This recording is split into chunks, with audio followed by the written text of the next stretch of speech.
have to say, episodes 11, 12, and 13 are some of the best Bleach content I think the show, the manga, the whole property in general has shown us, because it is emotional backstory, it answers so many questions about who Ichigo truly is as a person, while most importantly just getting you more excited than you already were for the future of the Thousand Year Blood War arc. And honestly, if you were to point a gun in my head and say, pick a favorite episode between 12 and 13, I really think they both did an excellent job and have two equally memorable points to them. Episode 12 diving into the mother and father's full backstory, getting the confirmation of how she died, why Ichigo is the son born in darkness. But then episode 13 comes around and our boy actually unlocks his maximum potential as they casually drop the information that in hindsight is so obvious, but you don't think about it because you don't see that little man in his head enough. But the fact that it was the Quincy King all along, and the fact that our boy comes out of there with two swords, and I'm just like, how are you not excited for Cour 2? As then they casually have to show Ishida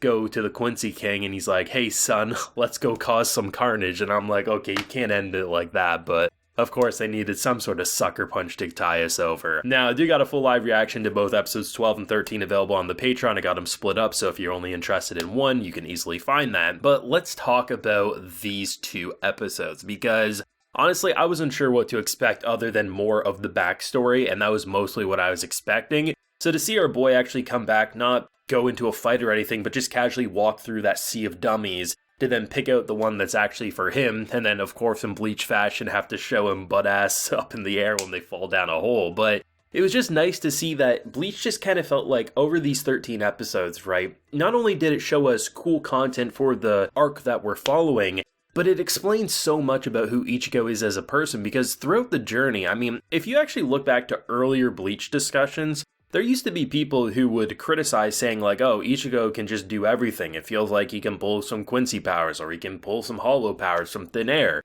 But the thing with Bleach, and the thing that I've been saying over these videos here, is that the power system and the way quote-unquote power-ups or the way characters do things, it always makes sense in the context of Bleach's world, which is why I put it above a lot of shows in a similar genre, similar coat of paint typically try to do, because Bleach makes sense. And even if some things in the moment, and maybe for hundreds of chapters, they aren't crystal clear, as we can see with the Thousand Year Blood War arc, we get the confirmation of who his mother truly was, what she had a connection with the Hollow, what the father was, and what he sacrificed to protect her, and how everything comes full circle. But then there's some questions, right? What happens with his sword if it's been broke, right? Like, how can he get it back? And then they casually drop who the Quincy King basically truly was to him in terms of what he's been talking with, and the fact that he accepts both as his own, like, it makes so much sense. And I think the fact that Bleach doesn't get enough, I think, credit in terms of the right areas that I think it deserves. People will hype up obvious fights, and people will hype up obvious characters who are great, but I honestly think Bleach's strongest point across its entire run is the fact that its power system, its upgrade system, and its reveal of those systems is better than so many out there, that it all makes sense, that there's payoff. And even if maybe the author didn't have everything 100% planned at the beginning, which honestly it kind of feels like the overall progression of plot twists he did have planned, but let's just say he didn't. He made it work in the endgame, man, because this shit just all comes full circle, and it just brings a grin to your face to see something not just continue to be pulled from thin air, or to have a lackluster system at play that just makes it feel like Ichigo's conveniently the MC so he powers up. No, Ichigo's birth from minute one was so important. To see how it all clicks after watching this is so great. The heartbreaking thing, though, is the fact that his mother's death is so...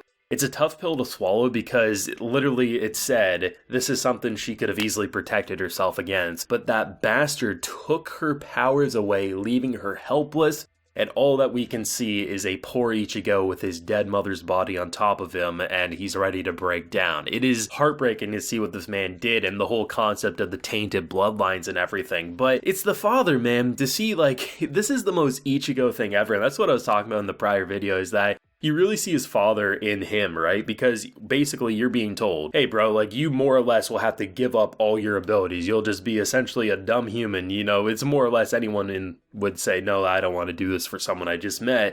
And in Ichigo fashion, sure, let's do this. I just gotta be normal to protect her all my life. I'll do that. And it's just like, I love seeing how similar his father and mother are to both Ichigo and like Orihime, right? And I even had some people like say like, yeah, it's like very similar. His mother very had like Orihime vibes, and I love how some people are like, yeah, clearly both Ichigo and his father had a type, and I just love seeing more of that before everything hit the fan, and how, you know, the fact that he could never lie to the mom, but just like the fact that they just had such a perfect relationship. I would go as far to say this is the best relationship that we've seen in Bleach. There's obviously romance pairings and there's chemistry between characters, but the romance and the character pairings have never been something that I would overly praise in Bleach. There's other aspects that I would compliment before that. Not to say they're bad or anything, and they're fun to have. But I honestly think Ichigo's mother and father, it was something next level, above and beyond, and in such a short amount of time, they made you just invested in that pairing. So when the death happened, it hit you just as hard as it obviously hit Ichigo in that moment. And it's just nice to see what they're able to do. With episode 13 kind of like finishing it up, like I wasn't expecting necessarily a fight, but then I was kind of expecting a fight.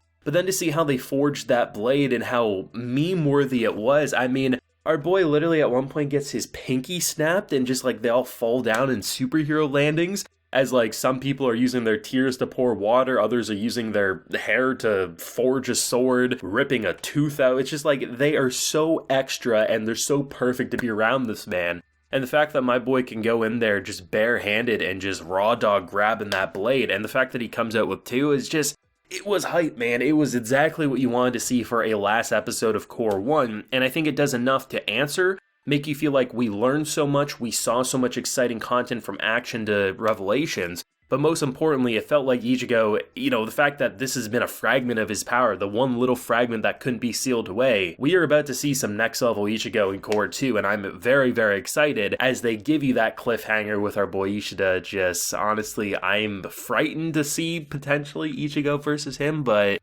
we'll have to wait and see. But either way, I think in general, this was my favorite string of Bleach content. I am one of the people who thinks Bleach does get better with each arc. I find myself more invested the longer I was reading it, and now watching the first core of this anime, honestly, it just feels like if this is the momentum continuing from what I'm hearing has been fleshed out, extended, and just new content alike, this is the perfect Bleach adaptation one could hope for, and I'm very, very excited to see where the remaining three cores are going to go. But thoughts and feelings yourself, whether you want to talk about episode 12 or 13, or hell, you want to talk about this core in general. I love to hear everyone's thoughts, feelings, and theories. Of course, if you don't know where the show is gonna go, down in the comment section below. Be sure to leave a like if you enjoyed and subscribe if you're new around here. Now, like I mentioned, I do have a full live reaction to both episodes 12 and 13 available on the Patreon, and you can also get video shoutouts, exclusive content, a bunch of stuff. But for this time, we do have to give a shout out to Jerome Dewa, Danny0018, and Stephen Thomas. So do consider supporting the Patreon if you so wish. So until next time, everyone, please take care and have a good one.